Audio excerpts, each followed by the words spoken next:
Holy smokes, we are live. We are live. Welcome to College Football's Peek Around the Corner with your host, Greg Flugar. We cover everything in college football because we love everything in college football. And if you do as well, please subscribe to our ever-growing channel. Smash the like button if you like our content. Share the video with your family and friends. If you want to donate to this Rebel Outpost College Football channel with the super chat, hit that $, make a comment. We'll get to it as fast as we possibly can. Welcome into the studio that sits on the very corner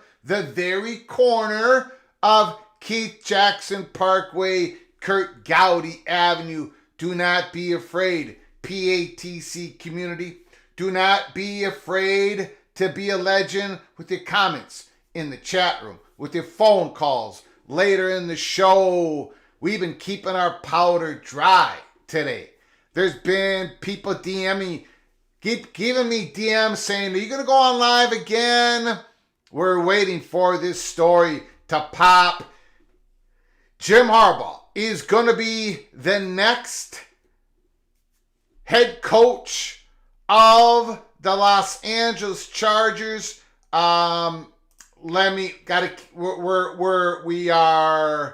are absolutely flying by the seat of our pants. There's a couple things I wanted to show you. Well, I don't have that, so I'm just going to pop this up. Interesting tweet from Pete Thamel. Remember, here at Peek Around the Corner. At Peek Around the Corner, we've talked about this before. When Pete Thamel puts out a candidates list for the potential coaching hire of a football program, you've got to take it seriously. You got to take it seriously. Okay, so what does Pete Thamel say here? What does Pete Thamel say here? Offensive coordinator and part-time interim head coach this year, Sharon Moore is the favorite to replace Jim Harbaugh at Michigan. Other names, Lance Leipold, Chris Kleeman, and Dave Clawson. Matt Rule and Luke Fickell have been considered amid past Harbaugh flirtations with the NFL. It's got to be Sharon Moore. It has to be Sharon Moore. It has to be. Look, there's so many reasons why. One is, in my opinion, tell me I'm wrong in the chat. I'm going to get to your comments real quick. We're going to open up the phone lines real quick. I just got to give you my opinion. It's got to be Sharon Moore. First of all, he's highly successful offensive coordinator. He's been in the trenches. You have a 30-day transfer portal window now going to open up for Michigan players. You want to keep... Now, they're probably not going to lose... They're already losing a whole bunch of talent in the NFL anyways. They're probably not going to lose that much more, no matter what you do, Michigan. But get Mr. Moore, and you're going to retain pretty much all of them, right? Look what he did. Look at the job that he did at Michigan. Now, you also, there's a couple things to consider, though. One is, if you're Ward Manuel and you've been going back and forth with Jim Harbaugh when it comes to this big, massive contract, and Jim Harbaugh wanted immunity, and it's immunity from the charges of last year. It sounded like, according to reports out of Ann Arbor, Michigan today, he got that in his last contract offer. If Jim Harbaugh would have stayed on with Michigan, he would have been the highest paid college head football coach in the country. He also would have received immunity. He would not have been fired with cause, or if he would have, he would have gotten the whole contract. He would have been paid up, whatever that contract is. Jim Harbaugh was given everything he asked for by Ward Manuel and the University of Michigan. But he still decided to go to the Los Angeles Chargers. We've been talking about it, peek around the corner. I did not get this right. I thought I was going to go to the Raiders, but the Raiders were never in the game because right away there were people outside of Davis's family. Harbaugh never got the interview. But the Chargers, of course, was always the chalk on the list with the Raiders. There's a couple of things to consider with Moore. Sharon Moore. One, is there any inkling that he was involved at all? Is there any evidence? Is there anything that the athletic director would be nervous about in hiring Sharon Moore as these sanctions are coming down? Because Michigan is going to get penalized. No, they're not going to vacate the national championship. That's not going to happen. Just forget about it. Michigan's the national champions, period, end of story. But they are going to face some accountability, some consequences. I don't know if it's going to be in a fine, loss of scholarships, maybe even maybe a future bowl ban. I do not know, but something is coming down the lane for Michigan. And what if Sharon Moore is implicated? What if Mr. Moore is implicated in some manner, measure, some way when it comes to the in-person scouting scandal at Michigan? Now, if that happens and he gets... It could bring on a whole bunch of problems. Now, That's the number. That's one issue. The other thing is Sharon Moore. I mean, if you're a athletic director and you've seen all the evidence, the president, oh no, has seen all the evidence that the NCAA has, and you have a good idea that he's not implicated, Sharon Moore is not implicated, then you've got to hire him. You've got to keep this in-house. You have to keep the train on the tracks. Lance Leipold,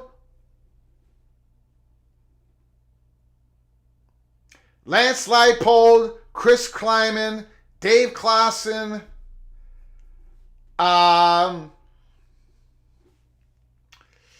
it sounds like to me that is agent working it.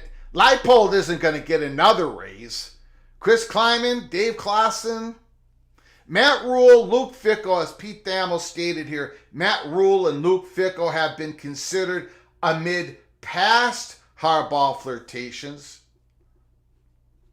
but they may not be being considered right now.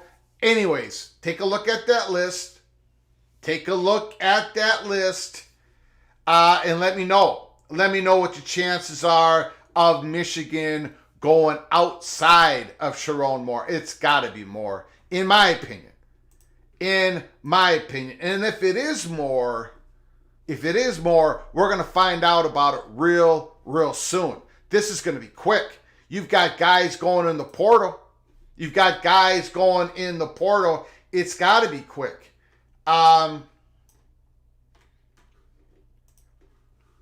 Thank you so much.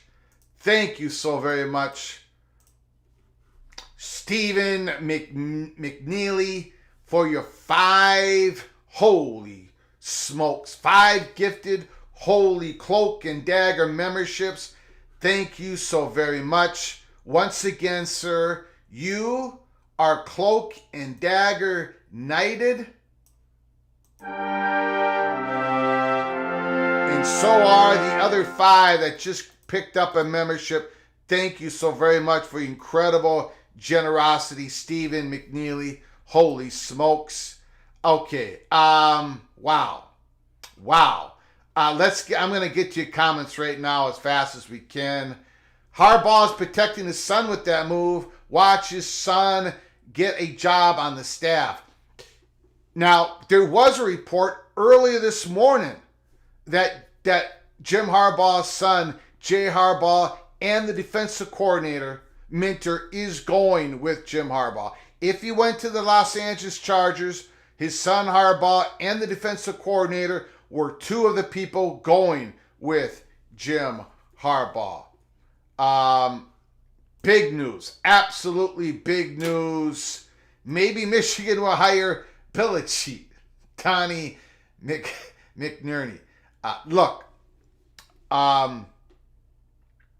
Great. I mean, look, it's the Los Angeles Chargers going to sell some tickets.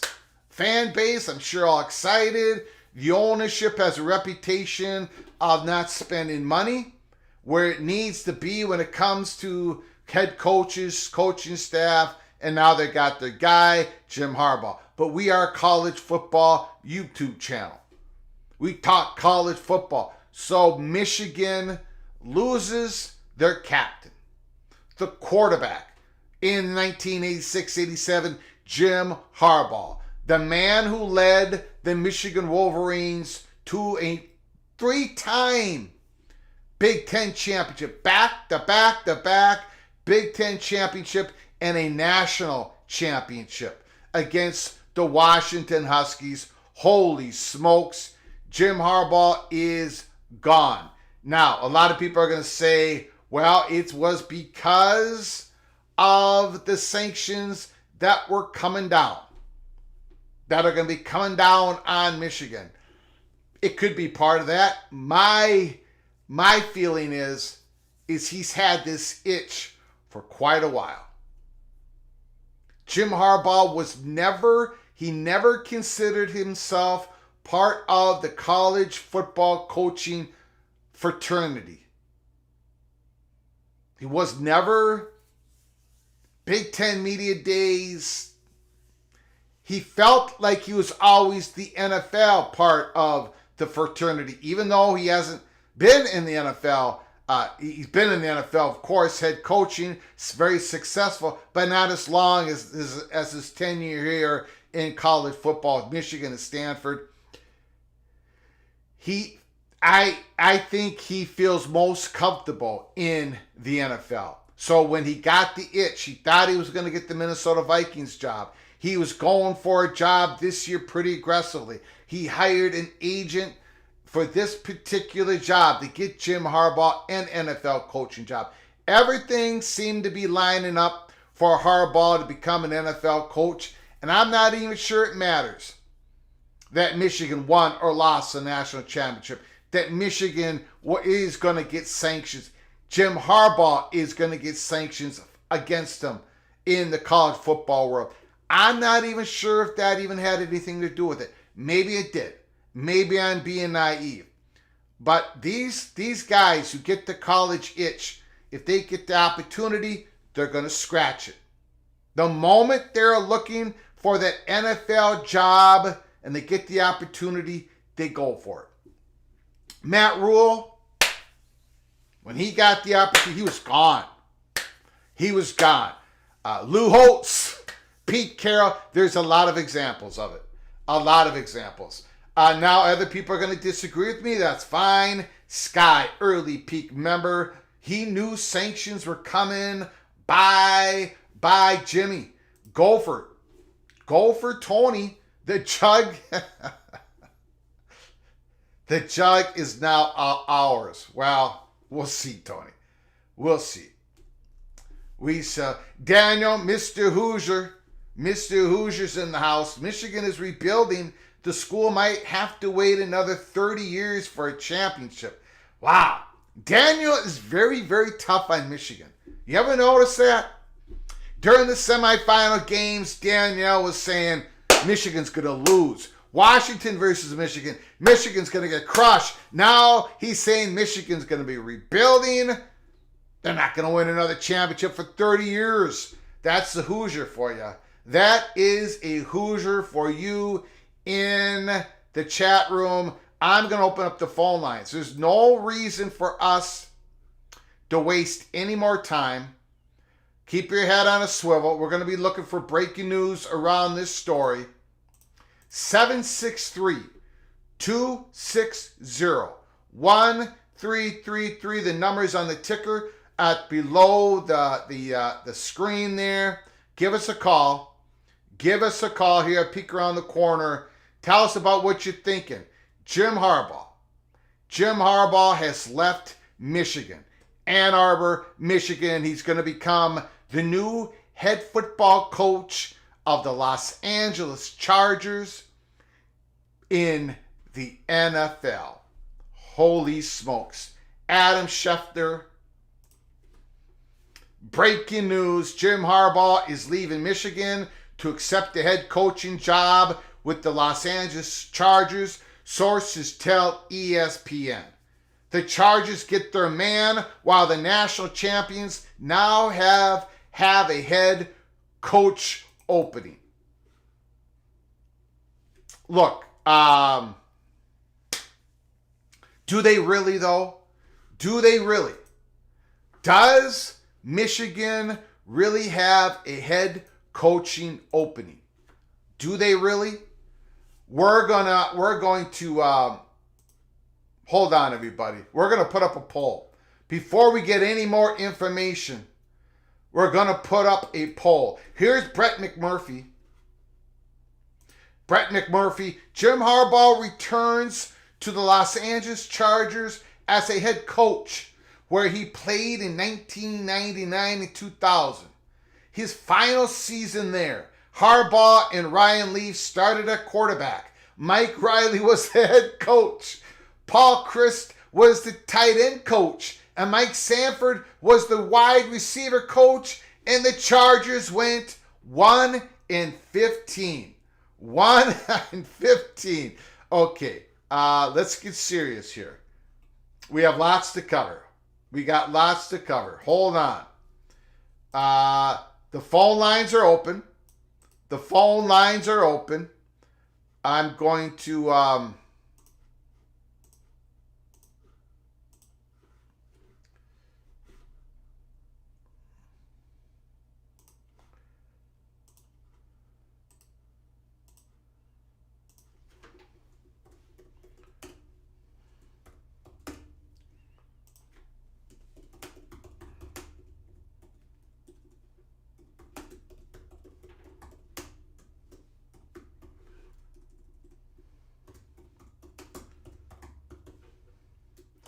here is the poll question.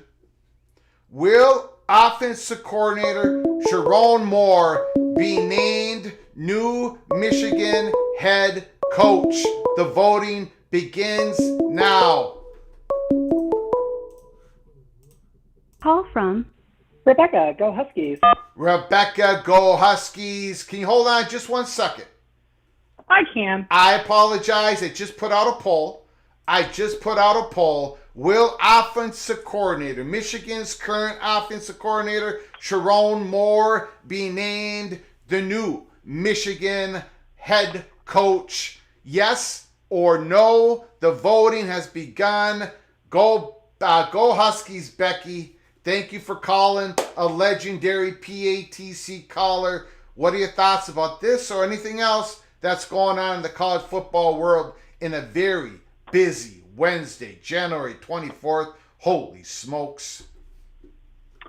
I don't. Is this really a shock that he's going to the NFL? What was that? Is it really a shock that he's actually going to the NFL? I don't think so. There probably is some shock to some Michigan fans, right? But yeah, for most there of are us, always no. those that are like, turned it down every year. He's eventually, it was an eventuality, but this is the right place. I mean, they have the quarterback. They have some really nice pieces on defense. They have a good running back. They have some wide receivers. They have great pieces in LA. Yeah. I couldn't put my finger on what it is, but I mean, they got to win now because Herbert's going to be a salary cap problem in the future here. Yeah. But he wasn't going to leave unless everything was in place. And everything's in place down there. I mean, they have everything, maybe a little bit more on the offensive side, maybe a couple pieces on the line, and then in the secondary for the Chargers, a couple more pieces there. But, I mean, he has Mack and he has Bosa rushing off the edge. The Chargers should have been a lot better than they were. Yeah. But, I think when you're constantly in the spotlight for something silly like cheating or recruiting violations, I mean, the previous thing was he was calling recruits in 2020 in a period where you weren't supposed to. That doesn't exist in the NFL, so you can call away and do whatever. Yeah. You just take a fine. You don't have to get suspended or anything like that. Yeah. Worst case scenario, you lose a draft pick for being crazy. Yeah. So. Yeah. He got that itch. He wanted to be the Vikings head coach. That didn't happen for him. So he was going to grab the opportunity. And the opportunity came, and he grabbed it, and wow. Big news for Michigan, though. They were already going to take a step back. Now I think they're going to take a couple steps back, and we'll see what happens. Yeah, I mean, I put it in the chat. We're going to find out how good their NIL is because everybody's going to come gunning for whatever's left in Ann Arbor. Mm-hmm. We already saw it in Alabama and in Seattle, so you're going to have to work hard to keep it. I think at this point in the game, keeping a staff member like Sharon Moore, keeping him on staff as head coach, that might be the best thing. Yeah, I think so. It should keep most of your recruiting class intact, because these are the guys doing the legwork, and it's almost February. Like, this could destroy a recruiting class in the next 2 weeks. Mm-hmm. So yeah, I would. Players, the Go ahead. players I would look out for are the ones that are already in school, the ones the early enrollees, as well as the transfers. Those are the ones that you have to all the players that pretty much Washington lost for the most part that didn't go to the NFL. They were the early enrollees, and they were the transfers, which today multiple transfers were like, no, we're coming back. So, but the threat's out there. Like, your Michigan, they're most likely 4 and 5 star kids, and they have championship pedigree. Every school in the Big Ten is gonna make that phone call now, and every school in the SEC is probably gonna make that phone call. Yeah. And if anybody's paying attention, there's a shark circling out of Mississippi. Yeah. Yeah. Ready to pounce on all of them. Yeah. Some booster gave him a blank checkbook, because I don't know how else to explain that. Yeah. So hopefully Michigan makes the right choice here. Just keeps Sharon Moore on staff instead of going for some splashy hire. Yeah. Because I think that's got to be the call. But again, if it is the call, would you agree with me that if that is what the direction they're going, it's going to get done quickly? Like, we're talking tomorrow. Like, it's going to get done. So we're going to know. I would expect it done in 48 hours. Yeah. The Alabama search was done in 48 hours. Washington search was done in 48 hours. I have a feeling Michigan's known about it for a couple of days, maybe longer. Well, they did offer a new deal today, so. Yeah. So they knew he was gone. That's what I'm saying. They knew about it. They probably already been doing their homework, and they'll figure out something probably in the next, probably by Friday afternoon they'll have a new coach, or Saturday. So if it's not Sharon Moore, I don't know. Well, there's a guy floating out there named Pete Carroll. He had some success at the college level, but he's 72 now, so I don't know. Yeah, I don't think they would do it. Yeah. No, I think the other name to watch out, and I put it in there because it is a rumor floating around out here in Seattle that if Dan Quinn gets the Seattle Seahawks job, the offensive coordinator will be Chip Kelly. Well, I do not want that to happen. So I've explained myself why. I'm going to show everybody why here. I do not want Chip Kelly to leave UCLA. I'm going to show up on the screen here. Ryan Burns, the great Ryan Burns from Minnesota 247. With Michigan's Jim Harbaugh taking the Chargers job, PJ Fleck is now the third longest tenured football coach in the Big Ten. He only trails Kirk Ferentz and James Franklin. And I've told people, I reported this at Peek Around the Corner, there has always, the last few years, there's been interest from UCLA to PJ Fleck. That interest has been returned. A lot of us in Minnesota go for, I don't know what you would, whatever. We know this to be true, so we do not want Chip Kelly leaving UCLA at this late time. Don't happen, please. Well, hopefully, who knows? Yeah. It's only a rumor. Only a rumor that people have said that Dan Quinn and him are. That it could happen. If anybody knows Chip Kelly, if you just see his comments, Chip Kelly absolutely despises recruiting. So it's the one thing he hates. So I think the NFL is probably the best spot for him anyway. But hopefully if he does go to the NFL as well as a coordinator or something like that, the Bruins stay away from Mr. Fleck out there in Minneapolis, and you guys can be happy and continue to row the boat. Yes, row the boat. But if not, anyway, long week. Lots of coaching still going on. This is going to be watch the next 30 days. That's all I Yes. can say. Yeah. And go Huskies. You got it, Becky. Thank you so much for calling. Becky, go Huskies, legendary caller. Holy smokes. And of course, I was not ready. There we go.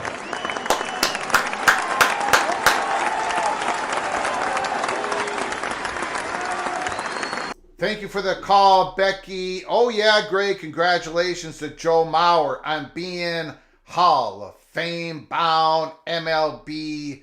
Joe Mauer, we talked about it in the last live show. Joe Mauer was the number 1 rated baseball player coming out of high school. He was drafted number 1 in the MLB draft, and he was the number 1 quarterback coming out of high school, and he would have went to Florida State. But he decided to go to the minor leagues to get drafted. He was only in the minor leagues for a cup of coffee. I heard a lot of comments about Joe Mauer. Oh, he should not be in the Hall of Fame. He played more games as a first baseman DH. What most people don't understand, when you look at Joe Mauer's stats, the second part of his career, in large part, was he was playing with he never recovered from a concussion.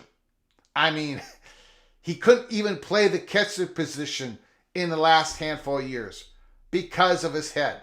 So keep that in consideration. Joe Mauer was one of the best, 3-time batting champion, Joe Mauer as a catcher. That's when he was a catcher. It was the concussion that really derailed him. But the voters, they knew his greatness. Congratulations, Joe Mauer. St. Paul, Minnesota. Ryan Willie. Bucky will keep the axe for years to come. No!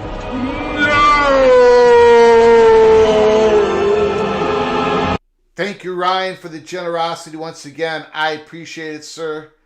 Whoever gifted the memberships, that was Stephen McNeely. Stephen McNeely. Very, very, very kind of Stephen McNeely.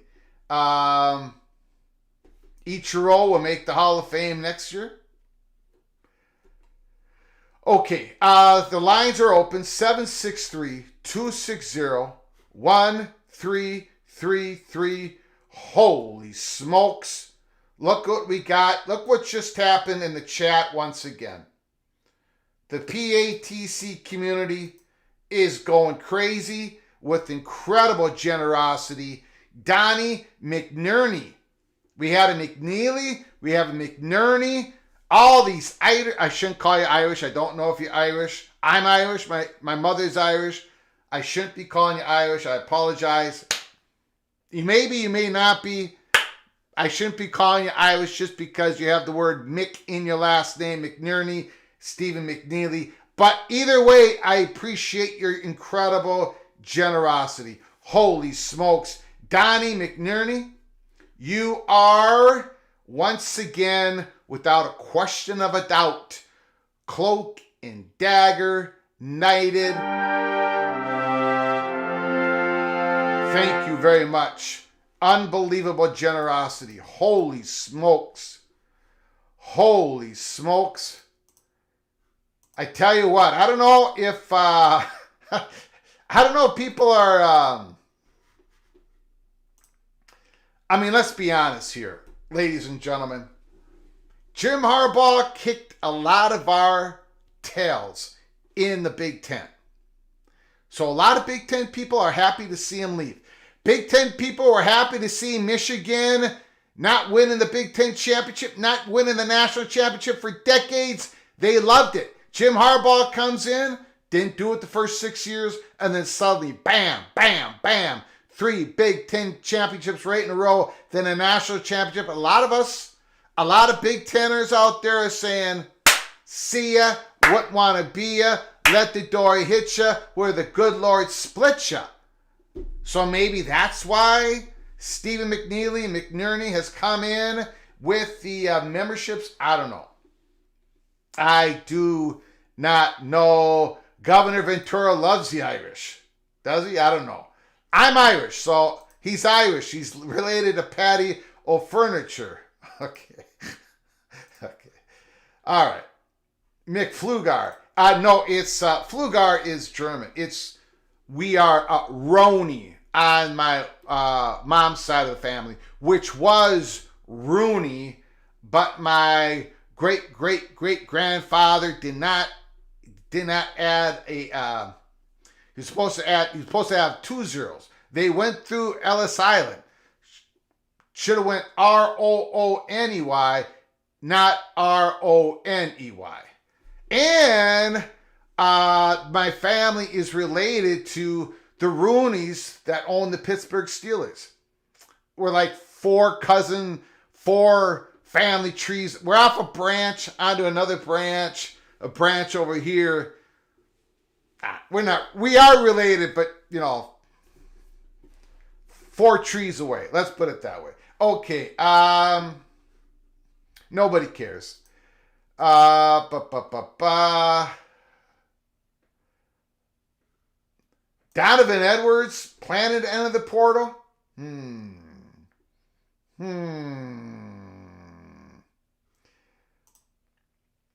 Preach Greg. Haters are gonna hate.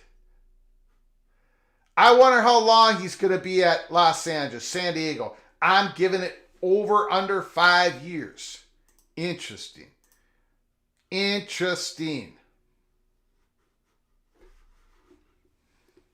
Nice. Just wish the Rooney family would get rid of Tomlin.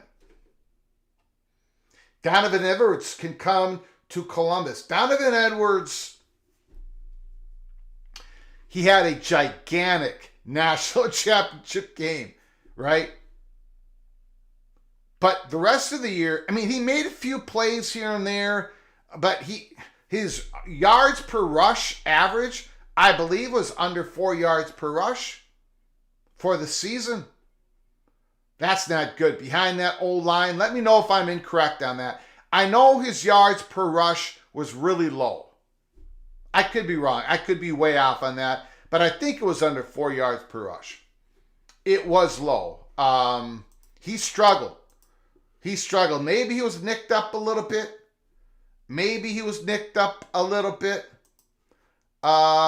Anyways, the phone lines are open. 763-260-1333.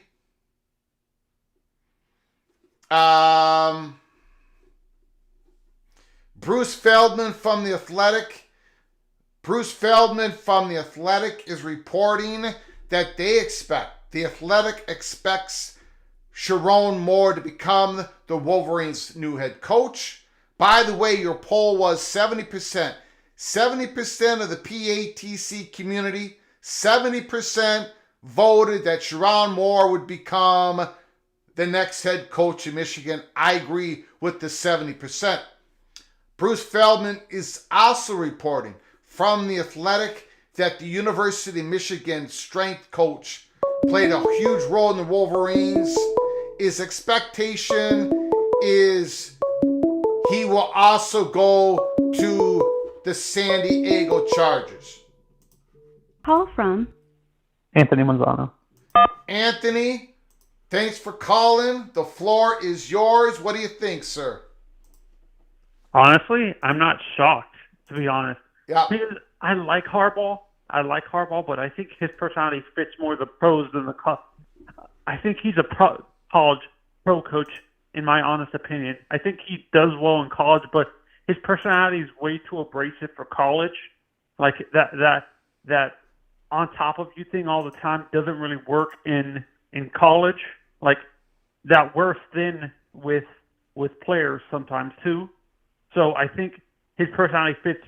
I like Harbaugh, but to me, personality-wise, he fits the pros. I don't think he likes to be honest. I'm not sure he's a big fan of recruit.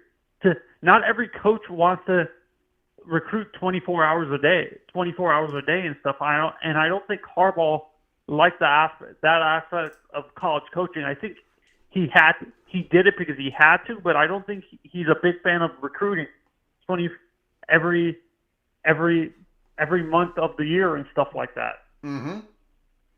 Well, I don't think Like, he likes rules and regulations that college football demands of him. I think we learned that, right? yeah. And in your previous show, you talked about you were talking about the SEC and the ACC imploding and stuff like Yes. that. I never got to call in. This is honest. I've a question I've been wanting to get answered, and no one's being able to give me an answer. Yeah. Culturally, taking away the money aspect and like the educational aspect, culturally wise, like, and geographically wise, wouldn't it make more sense for Miami to be in the SEC than the Big Ten? Miami. Yeah, the Hurricanes. Um, I know money is the most important thing, but specifically just cultural, being that they're in the South and stuff like that, and they're geographically more aligned with the SEC, wouldn't it make more sense culturally and geographically to go to SEC than the Big Ten? I don't think so. I think they're more Why? in line with the Big Ten. Now,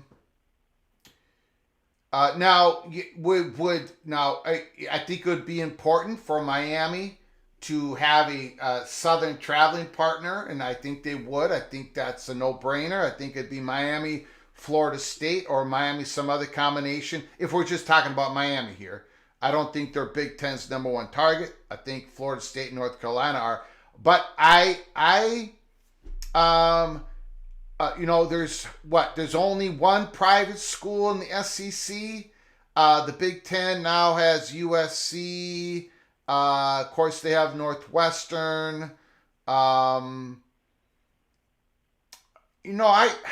think Miami. I think Miami is a better fit for the Big Ten. Actually, I think Fox Sports would want them more because of the than research. ESPN. What was that? Does the SEC? This is an honest question. Does the SEC, being that I know you you cover college football as a whole, but you seem like you're mainly an SEC football person. Do you feel that the SEC is like they don't really like they're not heavily focused on research like you see with the Big Ten? Because that it seems like that's what. I'm not saying it's a major factor of who they bring in, but it seems that that's one of the factors that they look at. Well, what schools have? First of all, I'm not mainly an SEC guy. Okay. I mean, my team is the beloved Golden Gophers. That's the Big Ten. Oh, but I'm not. You're a Minnesota boy. Okay. Yeah, and I'm not, but I'm not a Big Ten guy either. I attempt to be equally hated by everybody in the chat, by everybody across college football. So I tried.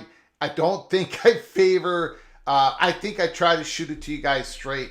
But anyways, in regards to that, I think Miami is the most northern of all the southern schools in the South, in the ACC and the SEC.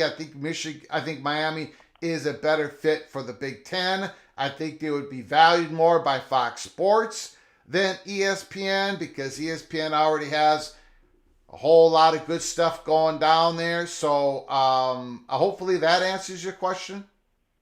And the reason why I asked that is because as a Miami fan, I feel I understand why people want the Big Ten, but I would rather stay geographically close to the teams that I'm. And I can understand why you'd want that. Definitely. Yep. I can understand why you'd want that as a fan. No question about it. Okay. There you go. All right, man. Okay, have a good day. Appreciate it. Thank you. Great call. Please call again, sir. Okay? Have a good day. Thank you.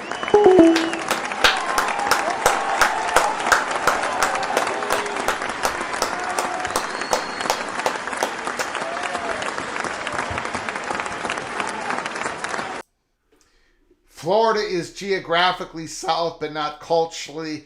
There is some culturally south in Florida. Tallahassee and all, and the Panhandle and things. But yeah, Miami is not considered culturally south. Now there is one other thing here. I wanted to Pete Thamel. I want to report Pete Thamel here. As we saw at Alabama, Washington, Arizona, timing is important in these January searches. Michigan has a handful of first-round projected talents for the 2025 draft. In other words, these players are going into the third year, right? Will Johnson, a great cornerback. Michigan's got to keep him in the next 30 days. Kenneth Grant, Mason Graham is an up-and-comer. Kenneth Grant and Mason Graham on the defensive line. And then you got Colston Loveland, a tight end who can, look, they got to keep all four of those cats. They've got to keep all four of them. If they want to compete, if they want to slip into the college football playoffs, don't know who their head coach is, don't know who the quarterback going to be. Michigan has got to hit the ground running. Man, they've got to hire Sharon Moore, and I think they will. I think they will in the next 24 hours. But again, Will Johnson, if he enters the portal, he's going to get top dollar, ladies and gentlemen. Colston Loveland as a tight end is going to get some money. Kenneth Grant, Mason Graham is an up-and-comer. Anyways, of course all of them are up-and-comers because they're all projected to be first-round talents in the 2025 draft. So that just gives you an indication. Michigan has got to move. Got to move right now. Got to move right now.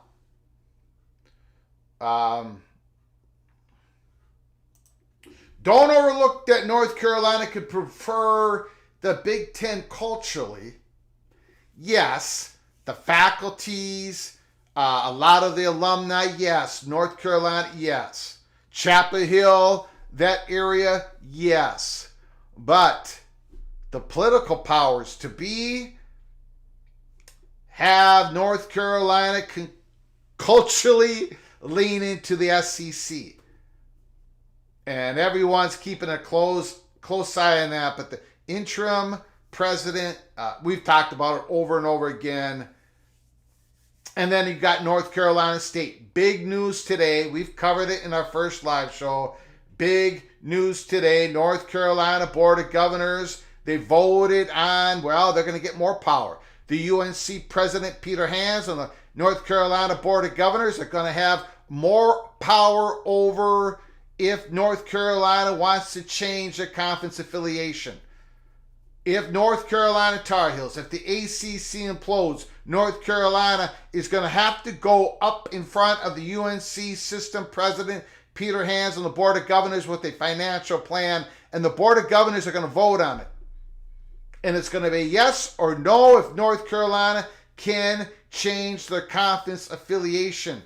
And a lot of those Board of Governors, including the chairman of the board, they're highly connected to North Carolina State. Raleigh, North Carolina, the biggest booming part of North Carolina. North Carolina State is an emerging political power within the state, and now they are making their power known to everybody inside North Carolina, which everybody knew, people outside of North Carolina, which we've been reporting you for about 9, 10, 11, 12 months. So maybe North Carolina, the institution, is culturally Big Ten, but the people who are pulling the levers of power, they're leaning the other way. Now, could that change? Yes. Could it change? Yes. But we're telling you, we've been telling you for months, and you're seeing it play out. There was a rock fight going on. The chancellor, the former North Carolina chancellor, Mike Gusowich, left North Carolina. He went to Michigan State. The pro-SEC forces have taken control. And of course, you got a lot of people in North Carolina, a lot of people who want North Carolina and North Carolina State to remain in the ACC. But if North Carolina, if the ACC implodes and North Carolina's got to move to the SEC, North Carolina State, the powers at Raleigh, North Carolina, in the legislature at the state of North Carolina, the North Carolina Board of Governors, they're going to have a strong voice in determining if North Carolina can leave. And if they can leave, does North Carolina State have to go with them? And if they don't have to go with them, how much does North Carolina have to pay in calimony, or we're calling it Carolina tax, to North Carolina State? All that will be decided if and when the ACC implodes. Immaculate, I believe the SEC probably said North Carolina, Virginia only. What we're seeing with the governor's board in North Carolina is probably a response to that. Interesting. Very, very, very interesting. Again, the phone lines are open. 763-260-1333. Give us a call. Jim Harbaugh is going to the Los Angeles Chargers. It's a done deal. From all reports, it's a done deal.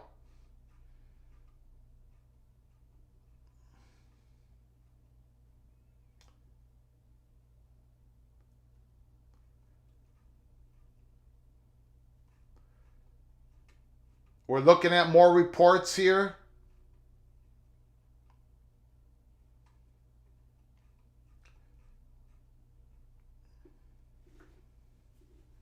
Multiple bags of cash will be thrown at Will Johnson and Donovan Edwards if they hit the portal.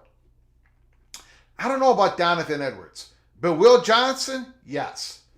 Kenneth Grant and Mason Graham, yes. Absolutely. Absolutely. You got to keep those defensive linemen, Michigan. You got to keep those defensive linemen. Sharon Moore has got to be hired, in my opinion, to try to keep the train on the tracks.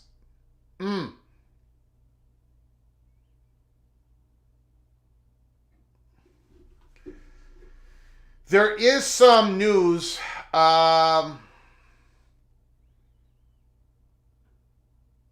Kennesaw State University in Georgia is under a shelter, urges the campus to seek shelter in a secure location. That was 22 minutes ago. So keep an eye on that. Kennesaw State University in Georgia. Emergency management urges campus to seek shelter.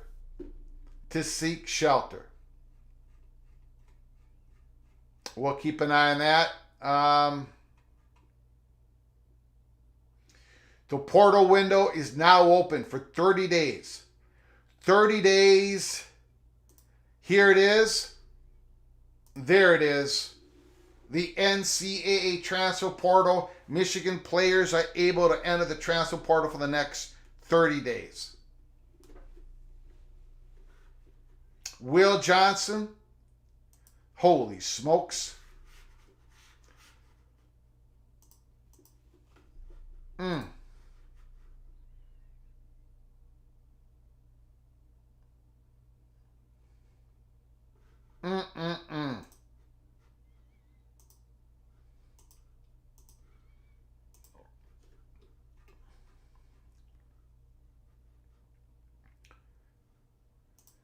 B. Bean says Michigan players going to Bama. I'm sure Ohio State going to be licking their chops. I don't know if any of those Michigan players are going to go to the Buckeyes. I don't know about that. Now,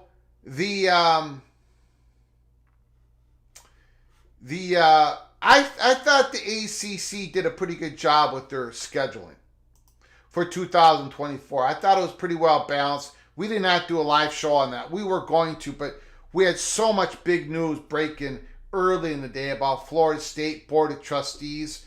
So we just couldn't get to it. Maybe tomorrow. The Florida State Board of Trustees, if you did not see it earlier today in a live show, this was the virtual meeting they had today, January 24th, this morning. And as Matt Baker broke it in the Tampa Bay Times this morning on X, Florida State Board of Trustees is meeting now to discuss a potential internal bank loan to athletics for potential non-capital strategic initiatives. No definite timeline amount being shown thus far. The Board of Trustees unanimously approved a plan that would allow university auxiliary funds to be loaned to athletics. No specific amount, timeline, or purpose was discussed. They simply approved a plan that allows them to approve future plans. So basically, we were given the word about 10:30 this morning that essentially what Florida State did was built a process, a procedure to where they can get basically what you want to call it an open line of credit within the Florida State University. So that was collateral shown to a JP Morgan or some other investment firm, equity firm that is looking to invest in Florida State athletics, having to deal with the money that Florida State may need to get out of the grant of rights, the ACC grant of rights. This is a showing whomever, whatever organization, investment firm it is out there that is working with Florida State. Now they know that Florida State athletics will make good on their payments. That's what we believe what happened at the Florida State Board of Trustees today. Call from JD. JD, the floor is yours. Jim Harbaugh is gone. Los Angeles Chargers, what are your thoughts, sir? Guess he got out. Guess he got away with it. Yeah. But, yeah. yeah. I kind of figured that's where he was going anyway. There was a chance he was going to Atlanta, but it was time for him to make a decision. I mean, because don't get me wrong, he's seems like he's enjoyed the attention when he's going back for second and third interviews and fourth interviews and whatever else. But no, I mean, I know that's how the process works. So they usually don't hire somebody on the spot, but and he had some decision making to do so. But I don't know. I think the smart move is for them to, like you said, hire from within. Yeah, That's Coach Moore. I think that's because you're about to receive. There's been the Brian Kelly talk. And that could set off a whole nother realm. But with the impending NCAA investigation. Now, truthfully, if the changes happen in within the NCAA power structure at the Power 2 or at the however that works, Michigan might just get away with this because the structure may change before they actually receive sanctions. Wow, I never thought of that. Never thought of that. No, they might just get away with this. I mean, the NCAA might get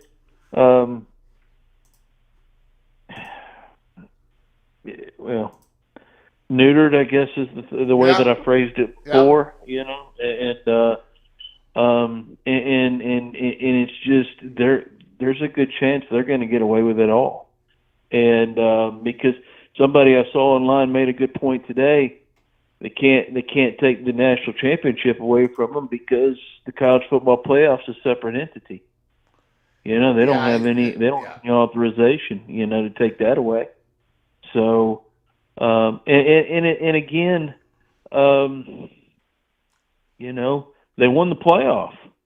We found out about it in the middle of the season, and they still went undefeated. So, You have to give them credit for that. I don't know. But I did have a question that was concerning North Carolina and NC State and the ACC. Got it. Okay. What is the catalyst for the ACC to implode? Because now North Carolina and NC State can't do anything without approval from their board. So in other words, they can't leave the ACC, or they can't follow FSU's footsteps. Yep. That what they've done without approval from their board. So that means they have to both be looking to leave at the same time. And what if, some of their board of governors or board of trustees favor both of them staying in the ACC? So, in other words, it got so much more complicated today. Yes, sir. Yep, it did. And there might not be a mechanism anytime soon, and that will cause the ACC to implode. Or what is that mechanism? It's expected that FSU's leaving. Okay, yeah. What if Clemson doesn't have a home? Or are they going to just stay? Yeah. If Miami doesn't necessarily have a home, are they going to stay? Yeah. This whole thing could change. The ACC in some form is going to still exist, I think. I think so too. I think as well. Yeah. But now we assumed it was going to be North Carolina was going to be, and you characterized it correctly, the big domino. But how do they get that? How do they turn that? How do they flip the dominoes over now? Because now they're tied together, and it just made this whole thing, the whole course of events, on trying to implode the ACC to be even that much more complicated. You're correct, and you know what? One of the rules of realignment is the biggest domino falls first. But this is the exception to the rule, because the North Carolina domino is not going to fall first. If there's any domino that's going to fall first, it's Florida State. Yes, sir. And I think Clemson is next, although right now it's been crickets out of Clemson. But North Carolina, as we've been anticipating, as we've been talking about this, it's a complicated situation. It always had the chance to get more complicated. We talked about that October proposal in October, November, December. Now it finally happened. It passed. The Virginia Tech thing is such a mess. So the only schools that really have the will and the ability to make themselves available is Florida State. Obviously, they have the will. Clemson, they have the ability to make themselves. They have the ability. Right now, they haven't pulled the trigger. They haven't shown the will. And then you got Miami of Florida, which we are pretty sure of here at Peek Around the Corner, that they are going to wait quite a while. I remember, I'm going to put up this tweet here. I'm going to put this one up again here. Miami Athletic Director Dan Radakovich said Miami is an interested observer. This was put out December 28th. An interested observer with Florida State taking actions toward leaving the ACC. But right now, we're proud members of the ACC. I think I think the president is risk adverse. I don't think they're going to be doing much right now, so it's all eyes on Florida State and Clemson. So it's Florida State's show right now. That's no question about it. Well, that's the thing. In FSU leaving now is just expected. Everybody believes it's happening, and you've talked about that on the insiders and the whole spectrum of college football. They believe FSU's leaving, and so I think that's kind of built in. Clemson, yes, Clemson could upset things, but I think that I was just thinking about that. I just getting North Carolina out now is just so difficult until it either ESPN can renegotiate or cancel the contract before 2027 or until 2027. They, You know, yeah. and I don't know how all that works. Go ahead. Yeah. I'm sorry. Yeah. No. You're right. Yeah. They'll make that decision before February 28th, 2025. But you and I, we discussed it before. We don't know if that includes the 2027 football season or before it. I got a feeling it includes the 2027 season. So, Okay. After the championship game in January of 2028, ESPN probably walks away, right? Well, that's what I would think. But Or again, we don't know the more Go ahead. I'm sorry. precisely, after the ACC championship game, sometime in December of 2027. That's when they Well, could walk. that's the thing is that we don't know what's in the contract, and I just if FSU and Clemson are both gone, and viewership from the ACC is going to continue to plummet because granted there's still some good brands in there, but they're still not bringing the same type of viewership, and if nobody believes that the ACC is a contender, that less and less casual fans are going to watch. Is there a mechanism in the contract for ESPN? Even though, we know about the composition clause, we know about, pro rata, we know about all those things, but is there something else in there that they could cancel it early, and we don't know? Mm-hmm. Because, when you have nearly 30% of your value just walk out the door of your contract, between the ACC network and the conference payouts, and some of the schools are only averaging 500,000 or 600,000 viewers a game. Is ESPN really going to want to pay out nearly 50 or a little over $50 million for an additional 14 or 15 schools? I don't know. And that might be the implosion. But other than that, it's like, okay, well, yeah, they might still be around. And you're absolutely correct. Clemson just became a lot more valuable today.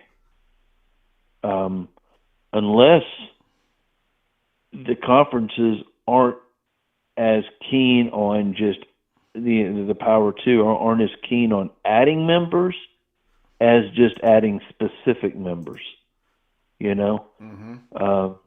Like FSU's wanted by the Big Ten, and FSU would be taken by the SEC if they need to in a defensive position. But now the North Carolina and maybe Virginia can't be pulled loose. Does the SEC just stand still, and then the Big Ten just takes FSU and everybody pauses for 2 or 3 years? I don't know. You know? I don't know what the catalyst is. That's what I'm saying for realignment anytime soon for the rest of those teams. And I don't even know, and and there is different takes on how easy it's going to be for someone to replicate successfully what Florida State is doing. In other words, if Florida State does get a settlement with the ACC, some people, a lot of people we talk to believe that if you want to follow up, if you want to be the next Florida State, you're going to have to do the groundwork. You're going to have to work it with the ACC. You're not going to just get a piece of paper and say, oh yeah, if you pay the same thing Florida State does, you're out of the conference. So a lot of people, everybody we talk to believes that's to be the case. But we did have an article we talked about a few days ago coming out of, I believe it was the News and Observer, where there was a law expert that thought that maybe that Clemson did not have to move, that they could just wait to see the Florida State ACC result. So we have very smart people, JD, disagreeing on what Clemson should do. Maybe that's what's happening internally at Clemson themselves. Maybe there's a disagreement on what they should do. I don't think they would have a problem making the move. I think they had an assumption that they were going to be one of the choices, and maybe they're just not sure now. I don't think they're going to make the move unless they have the wink and the nod.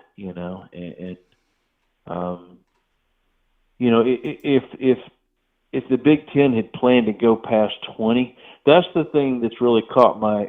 It's changed my projections on what these conferences could do, because I just listened to the media narrative for a long time that these conferences want to go to 24. Okay, well, what are the 6 that the Big Ten wants to take, and what's the 6 or 8 that the SEC wants to take? And now that media narrative has changed because the conferences are like, no. And then as you have said, is that the media market has tightened up. So, it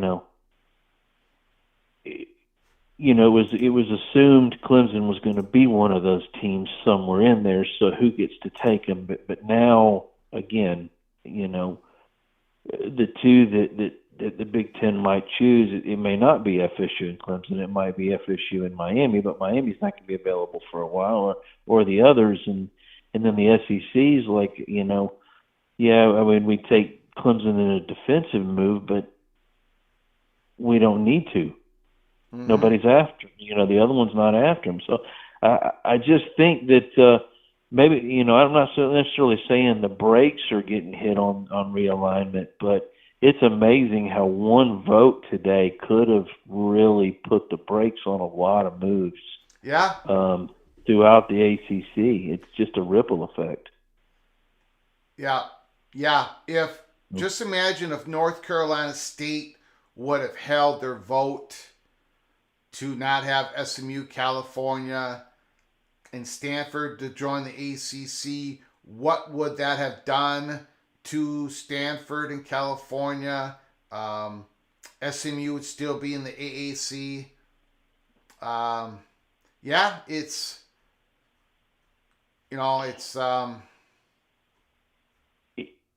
If that would have held, I have a feeling that North Carolina might have had an opportunity to bolt sooner rather than later. But I don't know. I don't know. It could be also that once these contracts kick in over the next couple years for the Big Ten and the SEC, that then when the disparity becomes so obvious, the North Carolina power brokers just look at the landscape and they're like, yeah, if y'all want to leave, we'll help you, But I don't know. I don't know enough about what they're doing. I'm just glad we're in the position we're in, and we're already almost out the door. Yeah. Because I don't know what the rest of it looks like. I just don't. Yeah. But anyway, all right, sir. Thank you for the time. I appreciate your input on this.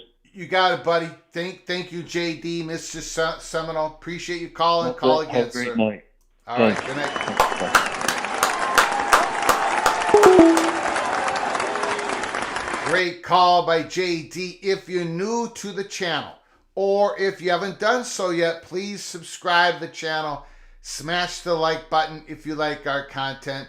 But please subscribe and turn on your notifications, because like I said earlier today, we could come at live at any time if there's breaking news. I mentioned the Jim Harbaugh situation. So make sure you subscribe. Get yourself notified. Here is... Call from Steve. Steve, can you hold on 1 second, sir? Sure. I appreciate it, sir. I just wanted to show. Here's another example. Steve Wiltfong, the senior 247 recruiting analyst, does an incredible job.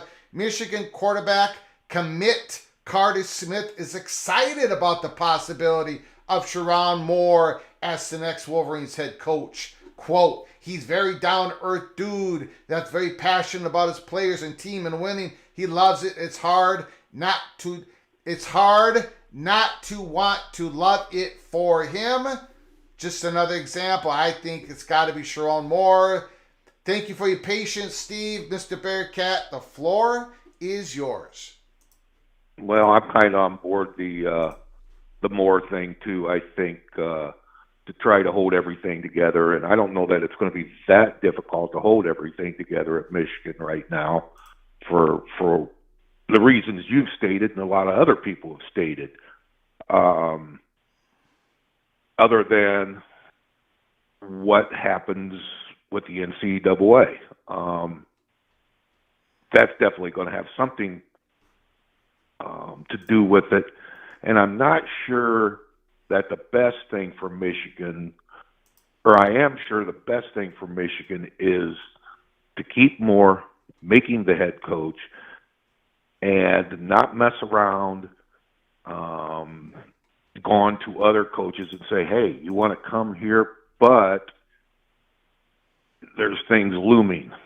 You know what I'm saying? Like Brian Kelly, for example, he's going to say, hey, you know, for whatever reason you don't want more, and now you're coming to me, and things aren't exactly settled yet. I want 4 years at this amount of money. You see where I'm coming from, Greg? Yep. You know, and I think just to settle things down right now at Michigan, as far as the transfer portal, this, that, and everything else, Moore has to be the guy, doesn't he? Yeah, I think so. I do. And I think it's going to happen quick. Yeah. Well, you know, the transfer portal, 30 days, I mean, you got to get a hold of that as soon as you can, possibly can. Yeah. You know, you got to have a head coach sitting there saying, you know, hey, stay with us, we'll get through this, whatever, you know. Oh. The other thing, what has transpired today, do you think that the Big Ten, well, we know Florida State's on their way out. Do you think the Big Ten says, okay, Fox, we got what you wanted, we're stopping right here? Fox says, fine. Figure it out with 19, and that will be fine. And then the SEC, everybody's using the word the SEC, you know, as a defensive move or whatever, may go after this or that. I see the culture, I see Sankey and the culture of the SEC saying, we'll stay at 16 for a while. Am I wrong thinking that?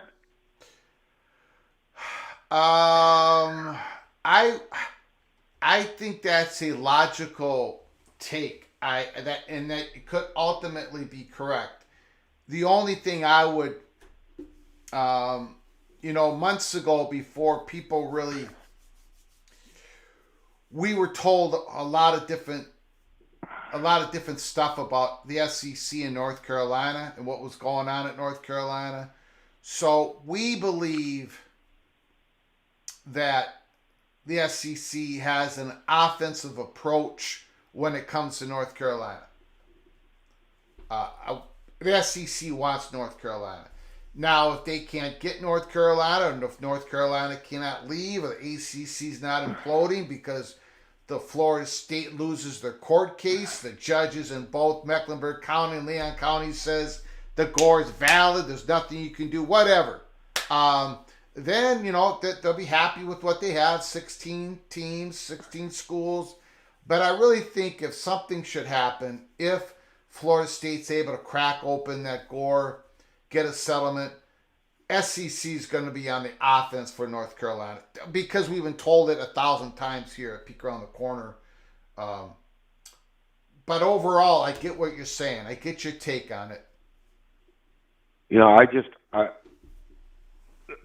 Obviously you know more about what's going on at Clemson than probably anybody. Are you still holding that window you've had until February 14th Yeah, or whatever it was. we are willing.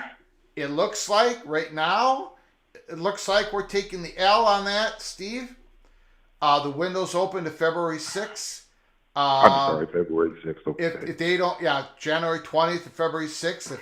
If they don't pull the trigger in this window, then they're taking a seat along right with you and me, Steve. They're going to be watching what happens, because this is the window. They're not going to do it after the winter meetings, because that means everything they would do at the winter meetings is in bad faith, and they're just not going to do that. So, Well, Texas and Oklahoma pulled that at their meetings, so I mean, yeah, they did it. But anyhow, enough of that. I don't understand. I do understand with the North Carolina State, Virginia Tech thing that it could be a UCLA, California type of thing that would come out of this. The people, the politicians, the board of governors, whatever you want to call them, they have a fiduciary duty to take care of North Carolina State or to take care of Virginia Tech. They really do. As much as nobody wants to believe that, they do. And one way or another, they're going to make sure they're taken care of. Now, my point is, if the SEC just and again, you know more about what's going on than about anybody. The SEC just comes in and says, "All right, Virginia, all right, North Carolina, we want you," and they don't say a word about Virginia Tech or North Carolina State. How much pressure could these board of governors, attorney generals, whoever, put on the SEC to, they want Virginia and North Carolina in the SEC, but how much pressure could they exert on the SEC to say, "Hey, we got two other ones sitting out here. We need you to take them." Is that even? Would that even be on the board? I don't know. I honestly don't know.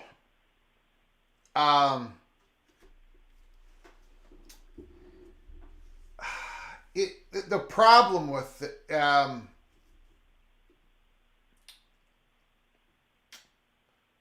the problem with all of this is so much more complicated, Steve, and I know you know this because you went through it with me. This is so much more complicated than the Big 12, Pac-12 saga. Because we knew Colorado was the tip of the spear, and we saw where it would all fall. Colorado, Arizona State, Utah, and we saw it coming. We all, like PATC community. Everything is so dependent on the other thing. You know what I'm saying? Everything is so interconnected that people are going to be putting this thing could go so many different ways. And right now, I'm copying out on your question, Steve, because I don't know. No, you're not copping out. It doesn't sound like a cop out to me. Nobody knows, Greg. I don't even have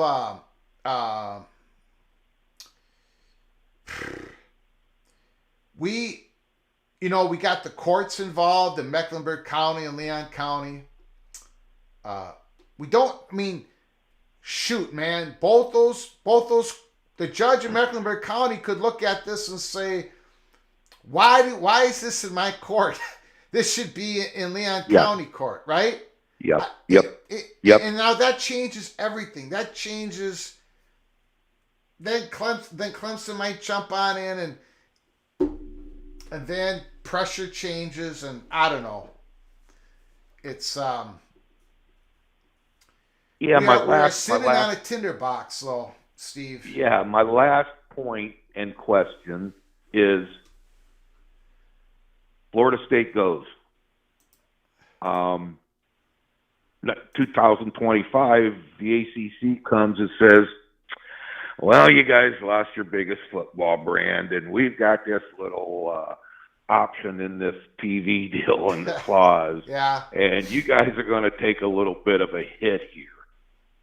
Okay? They don't want to get further behind the Big 12, obviously. That's common sense. So then, if the ACC would exercise their option, then what's that do to everything without a Florida State with you? Repeat As that. far as the other schools Yeah, go. repeat that again. Okay. ESPN comes in and says, hey, you lost your biggest football brand. Yeah. We've got this option of 2025 to, go to 2027. And you lost your big football brand, so we're going to reevaluate this. And, well, we have reevaluated this, and you're each going to take a hit on your media money. Does that turn some heads, and then you're back into maybe we should get out of here from the other ACC teams? Yes, definitely. That's why I think the Big 12 has a slight advantage, right, over whatever remains in the ACC in regards to who poaches who. I think the Big 12 is going to be a lot more stable. They're not going to have that prisoner dilemma, right? While the ACC, right. Louisville's going to be worrying about Pittsburgh. Pittsburgh's going to be worrying about Louisville. Georgia Tech's going to be worrying about Louisville and Pittsburgh. It's just, that would change things if ESPN says, hey, we're going to have to redo this deal, or you guys can take it to the open market. Suddenly the Big 12 is sitting there with ESPN and Fox as their media partners with a current good relationship with Brett Yormark.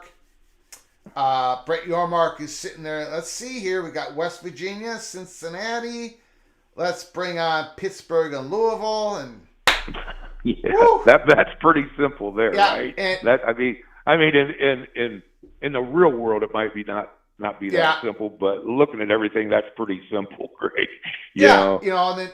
And then of course West Virginia's going, we love to visit Pittsburgh. We love to fill up their stadium. It's a great road trip for us, and when they come to us, it's a beautiful night of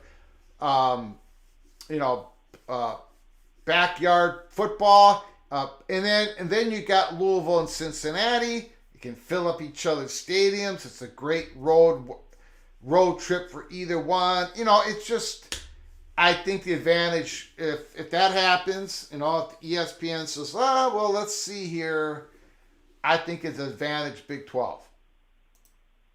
Okay. I kind of look at it that way too, but I'm a little biased towards Big 12, obviously. Yeah.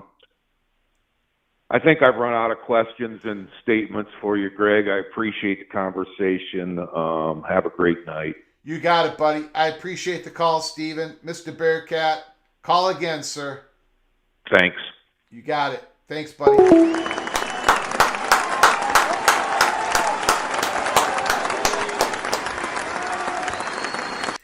PATC legendary caller, Steve, Mr. Cincinnati Bearcat. Always thought-provoking. Great call. Yep. Great call from Mr. Bearcat. Beautiful. Absolutely beautiful. Here is the comment from the Spanos family, the Chargers, the owners of the Los Angeles Chargers. Jim Harbaugh is football personified. And I can think of no one better to lead the Chargers forward, said owner and chairman of the board, Dean Spanos, the son of a coach, the brother of a coach, the father of a coach, who himself was coached by names like Schembechler and Ditka. For the last 2 decades, Jim has led hundreds of men to success everywhere he's been as their coach. And today, Jim Harbaugh returns to the Chargers. This time as our coach, who has it better than us. You don't build a resume like Jim by accident, and you don't do it by yourself, said President of Football Operations John Spanos. You need a team, and nobody has built a team more successfully and repeatedly in recent history than Jim Harbaugh. His former players swear by him, and his opponents swear at him. Come on. Jim is one of one, and we couldn't be more excited to have him back in the Chargers organization as our head coach.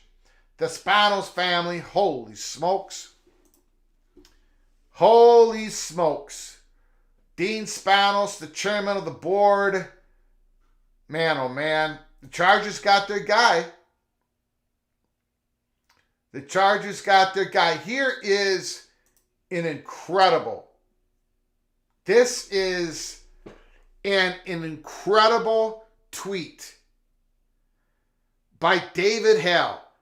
Ladies and gentlemen, this is absolutely mind-blowing. Ladies and gentlemen, this is absolutely mind-blowing. Holy smokes. Holy smokes. Take a look at this. Active head coaches who've won a national championship. Dabo Swinney, 2. Kirby Smart, 2. Matt Brown, that's the whole list.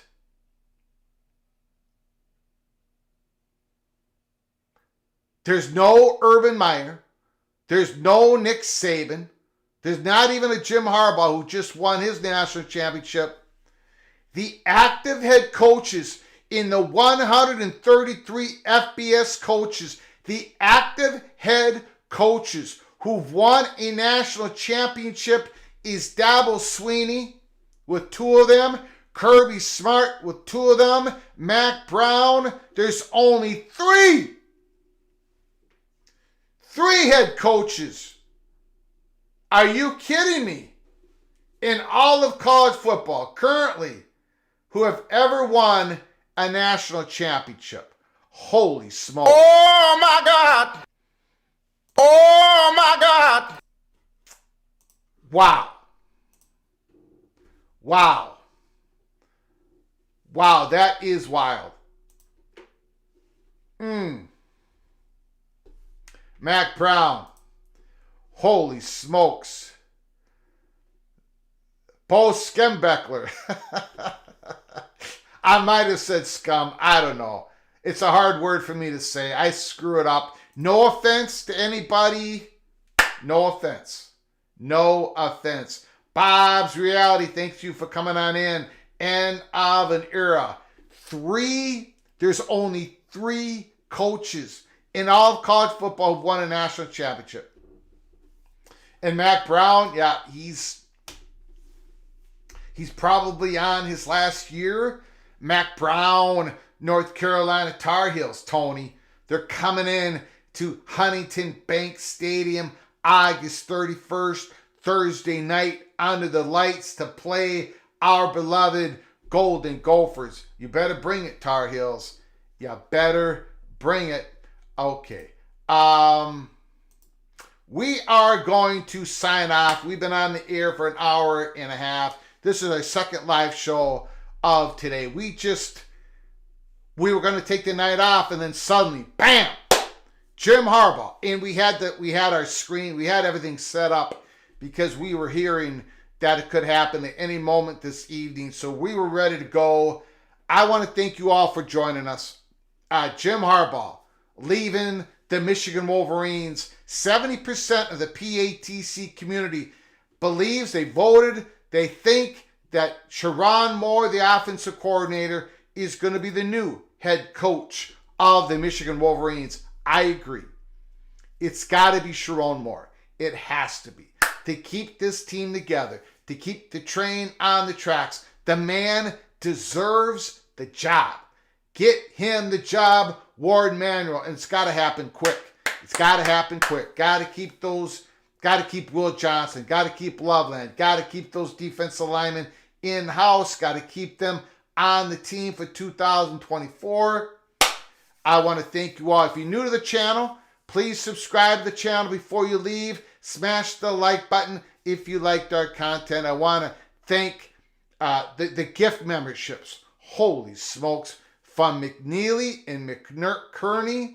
Thank you for offering those gift memberships to the people in the chat room. Thank you so very much. For those who are interested in becoming an Early Peak member, just got to go to the description box below the video.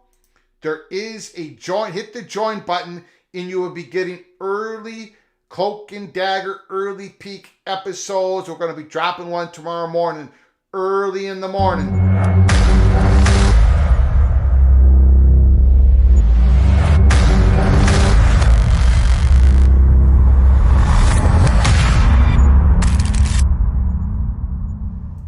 Hit that join button. We're going to be dropping something early tomorrow morning. And I think it's going to be, well, we know it's going to be on the Michigan Wolverines. Look, I want to thank you all. It was a doubleheader today. This has been a very busy January 24th. We knew it was going to be a busy week. There is more things percolating behind the curtain. We haven't even talked about the California-Berkeley Board of Regents meeting. There's so much going on. 30-day portal window for Michigan. And the Iowa Hawkeyes offensive coordinator position still hasn't been filled, and it's been open for what? 87, 89 days? Holy smokes. Wow. Well, anyways, until next time, from all of us at PATC to all of you, please, you all take great care of each other. Thank you so very much.